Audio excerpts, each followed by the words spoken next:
Halo Lau, halo Indonesia.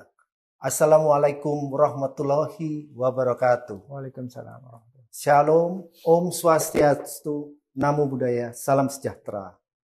Hari ini kita mengunjungi suatu tempat yang menurut para dokter gigi, baik spesialis maupun subspesialis, ini cukup menakutkan. Mengapa? Disinilah tempat di mana para dokter gigi diadili sesuai dengan pelanggaran norma disiplin kedokteran. Mengapa begitu menakutkan? Saya mau memperkenalkan penguasanya tempat ini. Siapa penguasanya? Selamat siang, Bapak Ketua MKDKI, Bapak Dr. Prasetyo Edi, SPB TKV, subspesialis bedah vaskuler endovaskuler. SH-MH Mars. Selamat siang Pak. Selamat siang Bapak Jenderal Andreas. Terima kasih kesempatannya bisa berkunjung ke tempat ini. Jadi tempat ini bukan tempat yang menakutkan, tetapi tempat ini adalah sebagai pengingat. Jadi di dalam konsep hukum pidana, maka punishment itu adalah preventif paling bagus. Jadi biar mengingatkan pada sejawat dokter di Indonesia bahwa kita ada punishment dalam profesi ini dan itu merupakan preventif yang membuat kehati-hatian kita selalu terjaga terhadap pelayanan manusia, pengobatan dan sebagainya. Oke, terima kasih. Sebelum kita berbincang-bincang lebih lanjut, saya mau membacakan sejarah singkat kehidupan Bapak Ketua MKDKI. Bapak Dr. Prasetyo Edi, SPB TKV, SH-MH Mars, menjalani pendidikan dokter umum di Fakultas Kedokteran Universitas 11 Maret. Kemudian melanjutkan pendidikan spesialis bedah toraks kardiak vaskuler di Fakultas Kedokteran Universitas Indonesia. Beliau juga mendapatkan brevet sebagai konsultan vaskuler endovaskuler dari Kolegium Bedah Toraks Kardiak Vaskuler. Dan menempuh pendidikan S1 Hukum di Fakultas Hukum Sekolah Tinggi Ilmu Hukum IBLAM. Kemudian melanjutkan juga menempuh pendidikan S2 Hukum, Magister Hukum Kesehatan di UPN Veteran Jakarta. Dan lebih lanjut lagi, sudah mengambil Doktor Hukum di Fakultas Hukum Universitas Borobudur. Dan beliau ini adalah juga alumni dari S3 Hukum Fakultas Hukum Universitas Borobudur. Beliau juga mendalami ilmu manajemen di Magister Manajemen Administrasi RS Urindo. Kemudian juga sudah mengambil Lemhanas RI Angkatan ke-11 tahun 2022. Saat ini beliau menjabat sebagai Sekretaris Jenderal Himpunan Bedah Toraks Kardiak Vaskuler Indonesia. Sekaligus juga menjadi Ketua Komnas Kesehatan di Indonesia. Juga Ketua Ikatan Bedah Vaskuler Indonesia di Indonesia. Dan tidak kalah pentingnya, beliau juga adalah staf pengajar di Fakultas Hukum Universitas Airlangga. Dan jabatan yang terhormat ini yaitu sebagai Ketua MKDKI periode yang keempat. Saya akan sedikit bertanya Pak mengenai kehidupan pribadi Bapak ini. Kalau melihat jabatan, gelar dan sebagainya, kelihatannya Bapak ini termasuk orang yang sibuk ya. Bapak sebagai seorang klinisi, sebagai dokter spesialis, subspesialis, dosen juga di Fakultas Hukum Universitas Airlangga, di Fakultas Hukum, sebagai Sekjen HBTKVI. Apalagi nanti sebentar akan menjadi Ketua HBTKVI, Ketua MKDKI. Bagaimana kira-kira Bapak mengatur jadwal tugas-tugas seperti itu? Terima kasih Bapak Jenderal Andreas. Jadi saya membagi waktu saya dalam 1 kali 24 jam mungkin 5 kotak ya. Jadi kotak 1 sebagai Sekjen BTKV, kemudian yang kedua sebagai Ketua MKDKI, kemudian sebagai klinisi, kemudian sebagai dosen, kemudian saya masih ambil kuliah Mars, jadi ada 5 kotak tepatnya. Sebetulnya simple saja, yaitu kalau kita bisa excellent bagi waktu, caranya simpel, kurangi masa tidur waktu tidur kita. Jadi kalau misalnya ada orang yang nggak bisa bagi waktu, simpel, dia tidurnya terlalu banyak. Jadi saya rata-rata tidur jam setengah 2, bangun jam 5, kemudian saya sholat subuh, kemudian saya tidur sejam, bangun jam 6. Nah, jam 6 pagi sampai jam 11 siang itu saya dedikasikan khusus untuk anggota perhimpunan BTKV saya, ngurusi MKDKI, ngurusin kuliah, kemudian kuliah sebagai dosen. Kalau Zoom, saya taruh di area sampai jam 11. Jam 11 itulah saya mulai operasi. Saya mulai operasi sampai di 2 rumah sakit. Rumah sakit pertama selesai jam 5 sore maghrib. Operasi kedua mulai dari jam 7 malam, selesai di jam 1 gitu. Jadi saya sampai rumah jam setengah 2, jam 2. Dan saya tidur jam 2 sampai jam 5. Itu saya pikir bukan sesuatu yang luar biasa. Karena apa? Karena memang kita di BTKV sudah dididik untuk sedikit tidur. Jadi menurut saya biasa aja. Kata kuncinya adalah bahwa tidurnya nggak usah banyak-banyak. Udah, simple aja. Begitu, Dr. Andreas. Wah, luar biasa. Kalau melihat Bapak ini seorang clinician, kemudian kapasitas Bapak juga sebagai Ketua MKDKI, apa nggak mungkin akan menimbulkan konflik interest di dalam menjalani tugas jabatan Bapak sebagai Ketua MKDKI? Bisa dijelaskan? Pertanyaan ini pernah ditanyakan pada sebuah sesi webinar yang dihadiri hampir 600 dokter se-Indonesia, bahwa oleh Forkom. Jadi, apakah tidak takut konflik of interest? Jawabannya sangat simpel sekali. Konflik of interest itu adalah seorang makhluk yang nggak akan hilang dari muka bumi ini. Jadi, jangan berpikir bahwa konflik of interest itu hubungannya sama uang. Karena tetangga kita pun bisa jadi kita bisa konflik of interest kalau misalnya dia diadukan ke MKDKI. Jadi, teman kita, tetangga kita, anggota himpunan itu bisa diadukan ke MKDKI.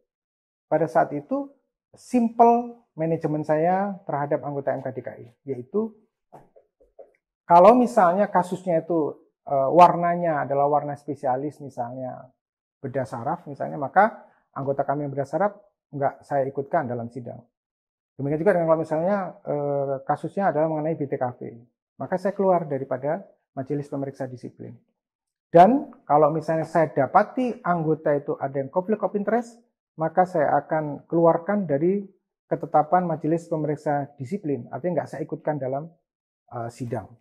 Jadi sebetulnya konflik of interest itu akan selesai dengan manajemen. Konflik of interest itu akan selesai dengan tindakan tegas kepada anggota. Bukan itu saja, kalau misalnya dalam proses sudah on the track, orang yang kemungkinan konflik of interest saya keluarin, tapi di dalam persidangan itu saya sangat kuat feeling saya ada orang yang punya konflik of interest, saya keluarin dalam sidang. Jadi begitu, Dr. Andreas. Oke, terima kasih. Kita lanjut ke pembahasan. Bapak bisa jelaskan tugas Bapak selaku Ketua MKDKI secara singkat? Tugas secara singkat sesuai dengan undang-undang baik existing product maupun undang 17 adalah menerima segala pengaduan dari pasien, kemudian memprosesnya dan memutuskannya. Ada beda sedikit di undang-undang existing product dibanding undang-undang 17. Kalau existing product itu menerima setiap orang. Nah ini kacau nih. Setiap orang boleh mengadukan kepada MKDKI. Setiap orang itu bisa termasuk psikosis. Orang-orang gila pun juga bisa. Tapi sekarang excellent-nya undang-undang 17 adalah dibatasi pada pasien dan keluarganya saja. Nah, itu memperingan kerja daripada MKDKI. Jadi lebih ringan rasanya kalau misalnya dibatasi orang yang menuntut itu. Begitu. Ya. Selama menjalankan tugas sebagai Ketua MKDKI, bisa enggak ceritakan hal-hal yang paling sulit atau yang menimbulkan konflik atau menimbulkan dalam menangani kasus-kasus?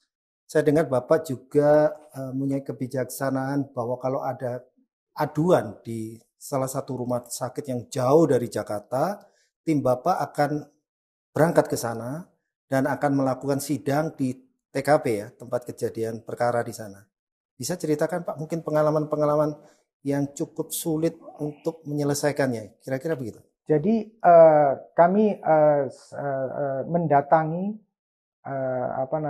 pengadu dan saksi di mana dia bertempat tinggal. Itu terinspirasi pada sebuah kasus di mana ada orang dari Nusa Tenggara Timur datang ke sini pengadu, nggak punya uang, tapi disyaratkan pengadu itu datang ke KKI MKDKI ini sehingga dia naik sepeda dari mulai NTT sampai ke sini. Kita melihat ada kaidah-kaidah yang nggak benar ini, artinya dalam kaidah keadilan, sehingga kami selalu, walaupun aturan undang-undang itu mengatakan, Perkonsil mengatakan bahwa pengadu yang datang ke Jakarta, maka sidang pengadu itu saya akan barengkan dengan sidang saksi di tempat, di TKP. Kami sudah berproses dari mulai Sabang sampai Fak-Fak, ujung Sulawesi sudah, Sumatera Utara, Sulawesi Utara sudah, Kaltara sudah, Pulau Sabang sudah, Natuna sudah, Ambon sudah, kemudian Nusa Tenggara Barat sudah, dan seluruh Jawa sudah. Jadi kita berputar dari Sabang sampai Merauke. Terima kasih. Cukup berat ya tugasnya. Keliling Indonesia, masih ada tugas lain menangani pasien. Ya. Makanya kalau lihat ini, sepertinya Bapak Ketua MKDK ini kurang tidur ya. Ya, kurang tidur. Saya cukup-cukupkan tidurnya. Gitu. Tapi tidur itu kayaknya seperti makan. Jadi makan itu nggak ada makan nggak enak kalau kita lapar banget. Jadi tidur itu malahnya adalah pada saat kita butuh tidur banget. Nah, itu filosofinya. Belum lagi sebagai sekjen nangani kasus-kasus di anggota PTKVI yang ada pelanggaran etik dan sebagainya, cukup berat menurut saya. Ya. Oke, saya melanjutkan pertanyaan yang sesuai dengan apa yang mau kita bahas pada siang hari ini. Bagaimana pandangan pendapat Bapak Ketua MKDKI mengenai wewenang fungsi MKDKI bila merujuk pada undang-undang yang baru, Undang-Undang Nomor 17 2023 tentang kesehatan. Kalau kita bandingkan fakta di lapangan, das sign ya. Kalau ini kan das solent ya, yang tertulis di undang-undang. Sampai saat ini banyak kasus-kasus diajukan tanpa melalui MKDKI atau rencananya ada majelis. Bagaimana pandangan Bapak Ketua? Ya, jadi pembeda antara tata laksana organisasi MKDKI pada Undang-Undang Pradok existing dengan Undang 17 itu sebetulnya ada beberapa kaidah yang khusus yang merubah warna dari pengadilan disiplin di MKDKI. Yaitu yang pertama adalah pasal 308 Undang-Undang 17 di mana setiap pengaduan baik ke MKDKI maupun ke polisi itu tetap muaranya itu ke MKDKI. Kalau misalnya dari MKDKI berproses sampai amar putusan, kemudian kalau langsung orang itu ke polisi, masih dimungkinkan itu ujung daripada proses di polisi itu pada saat penyidikan penyidik minta pendapat ke MKDKI untuk memberikan rekomendasi apakah penyidikan ini dilanjutkan apa enggak, apakah orang ini akan dibikin jadi tersangka atau menjadi tersangka, itu apakah majelis merekomendasikan atau tidak merekomendasikan. Nah dari situ maka cita-cita para medical legal pada zaman dahulu bahwa jangan sampai ada jalan yang berjalan secara paralel. Jadi sekarang tidak ada seperti itu. Jadi semuanya akan berujung kepada MKDKI. Nah itu yang indah pada Undang-Undang 17. Nah saya pernah mendengar salah satu kasus, kebetulan adalah kolega saya. Di situ disebutkan bahwa MKDKI memutuskan tidak ada pelanggaran norma disiplin. Tetapi tetap dilanjutkan di pengadilan negeri. Bahkan saya dengar dikalahkan. Sehingga saat ini akan diajukan banding. Bagaimana menanggapi seperti itu, Pak? Ya. Jadi pasal 308 ini berlaku untuk perkara pidana dan perdata. Pidananya sih clear. Pidananya clear dalam artian kita sangat berkoordinasi sama polisi. Artinya benar-benar polisi itu pada saat ada kasus yang masuk ke polisi belum masuk ke MKDKI aja dimintain pendapat kita. Jadi clear, pada saat mau ada penyidikan, udah naik sidik, maka penyidik akan datang ke kami bersurat untuk minta rekomendasi berdasarkan SOP, standar profesi, PPK, PNPK, SOP rumah sakit, sehingga bisa dilanjutkan apa enggak pada layak sidik atau tidak layak sidik. Sebetulnya bukan problem di perdata itu, tapi memang kaidah perdata itu adalah kaidah di mana orang itu dirugikan. Majelis Kehormatan Disiplin Kedokteran Indonesia hanya sampai pada titik memberikan punishment kepada dokter dan ke depan tenaga kesehatan juga. Tapi tidak sampai memberikan reward kepada pasien. Jadi memang reward and punishment itu tidak ada di MKDKI. Punishment aja. Maka reward untuk pasien bukan ranah dari pengadilan disiplin. Tetapi dengan dasar 308 itu ada rekomendasi yang akan diberikan kepada tenaga medis yang diadukan.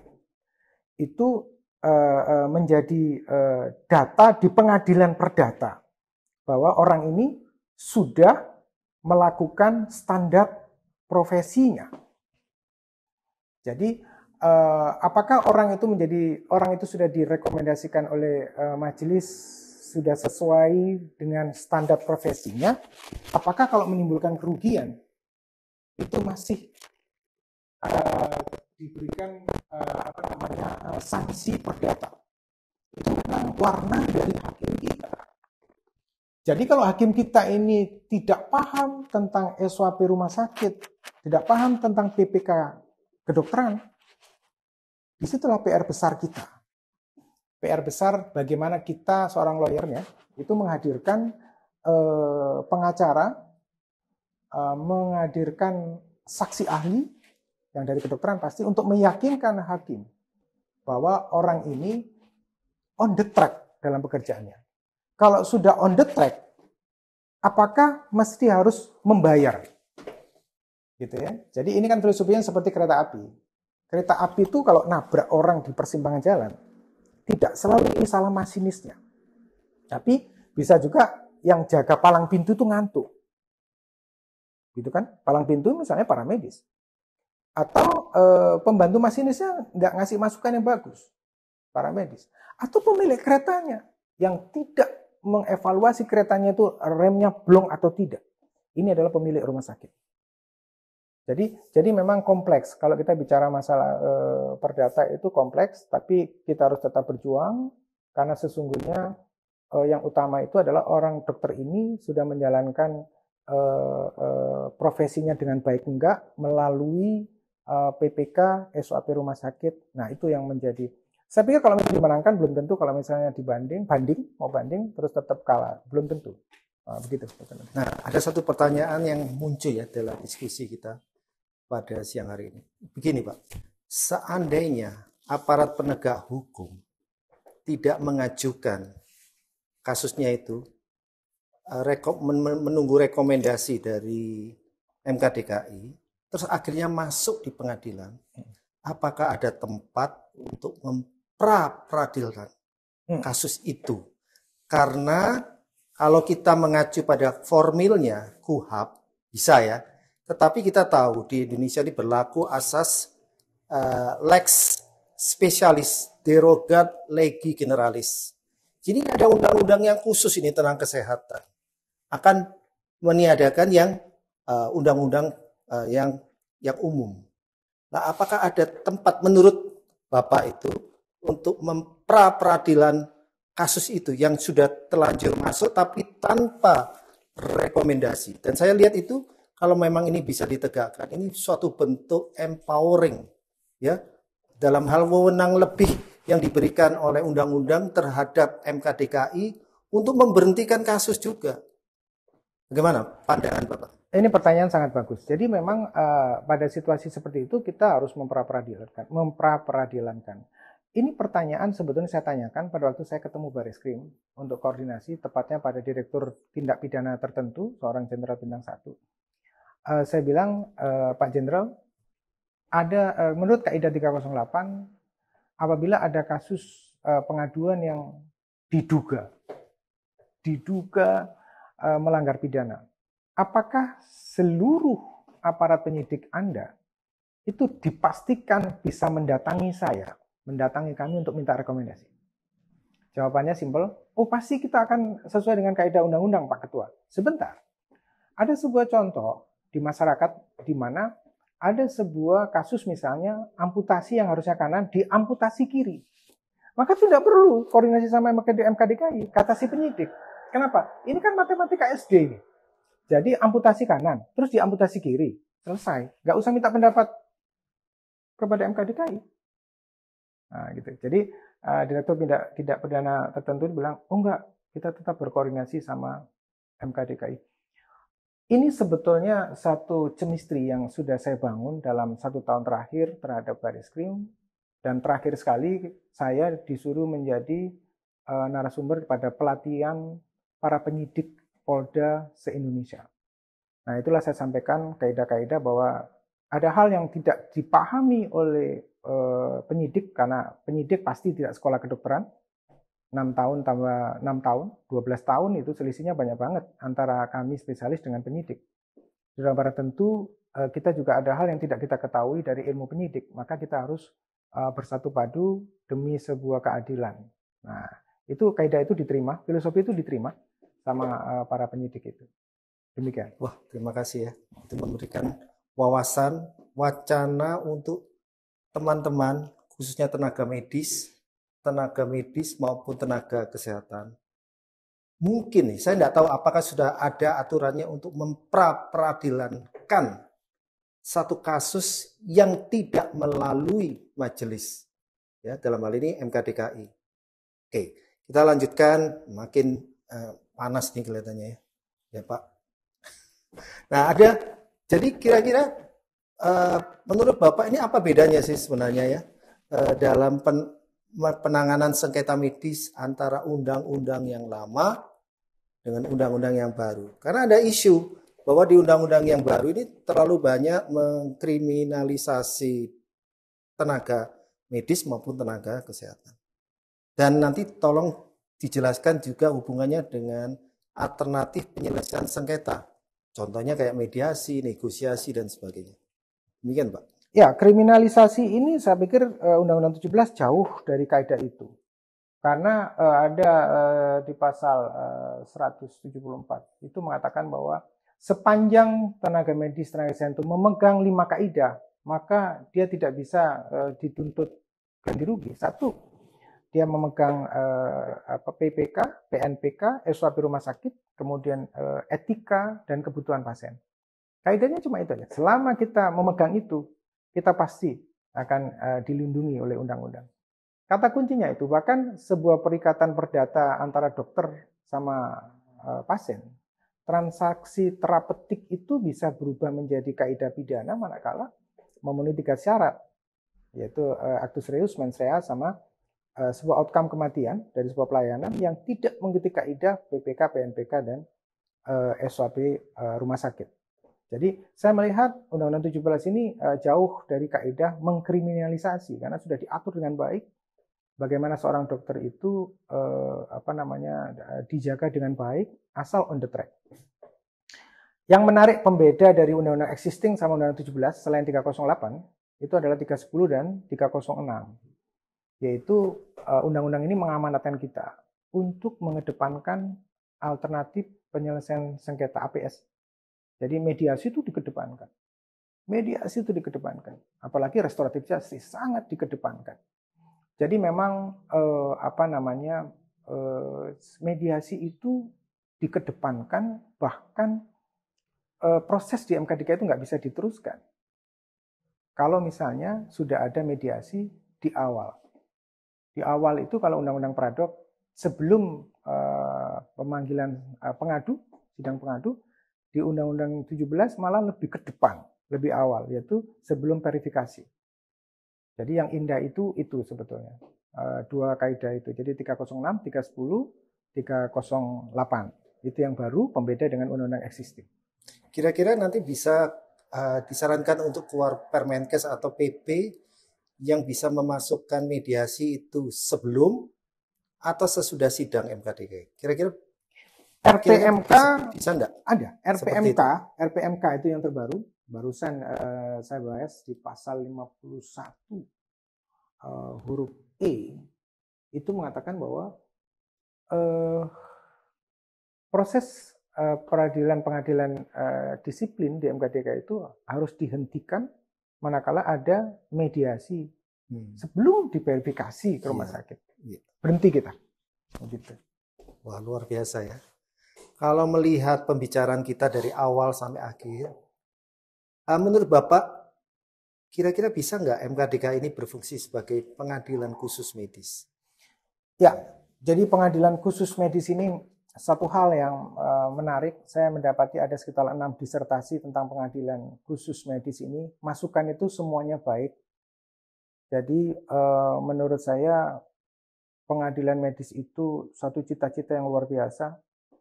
Yang paling excellent sebetulnya adalah kita bikin kamar sendiri di Mahkamah Agung dengan hakimnya seorang dokter, gitu kan. Jadi minimal hakimnya seorang dokter. Nah, ini saya sudah komunikasikan sama Mahkamah Agung dan memang effortnya besar. Effortnya itu maksudnya harus ada sertifikasi.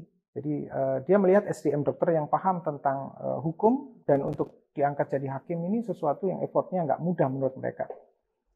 Harus syarat-syarat yang sangat ketat dan effortnya ini juga masalah pembiayaan. Jadi dengan Undang-Undang 17 ini sedikitnya atau minimal kita mendekati kepada cita-cita yang excellent itu. Jadi dengan seluruh seluruh pengaduan masyarakat itu melalui meja MKDKI untuk dianalisa secara keilmuan sehingga outcome-nya itu bisa merekomendasikan layak sidik atau tidak layak sidik. Itu sudah sangat berkontribusi luar biasa dibanding dengan kaidah yang ada di Undang-Undang Pradu. Gitu. Wah, luar biasa ya. Pembicaraan kita siang hari ini saya berharap bisa memberikan masukan manfaat ya bagi dunia hukum, khususnya hukum kesehatan. Dan kita berharap nanti kita akan melanjutkan di dalam suatu webinar, Pak. Nanti Bapak siap-siap aja menjadi pembicara. Kita akan mengundang mungkin dari Mahkamah Agung, orang hakim agung, dari kalangan akademisi. Kita akan berdiskusi apakah perlu pengadilan khusus medis ini, sehingga begini, para dokter itu seringkali dokter maupun tenaga kesehatan ya belum di sidang ya, diadili di sidang entah itu perdata maupun pidana, tetapi sudah dieksekusi di mana? Di media sosial ya, dan itu cukup memberikan stres bagi seorang dokter yang belum diputuskan bersalah atau tidak bersalah. Bahkan belum ke MKDKI aja sudah diputuskan bersalah oleh media sosial. Dampaknya luar biasa ya. Sampai-sampai pasien-pasien sudah tidak berani lagi datang untuk ke praktek dokter tersebut. Nah, kita berharap nanti pembicaraan ini akan dilanjutkan pada webinar yang berikutnya. Dan kita akan mengundang lagi Bapak Ketua MKDKI, semoga berkenan. Terima kasih untuk kesempatannya berbicara topik mengenai penyelesaian sengketa medis. Walaupun sangat singkat, kita berharap itu akan memberikan wacana baru, wawasan baru sebagai penyelesaian sengketa medis ya, menurut Undang-Undang Kesehatan Nomor 17 Tahun 2023. Kita akan berjumpa lagi nanti pada topik yang berbeda ya, Pak. Ya. Akhir kata saya ucapkan wassalamualaikum warahmatullahi wabarakatuh. Salam, halo Indonesia.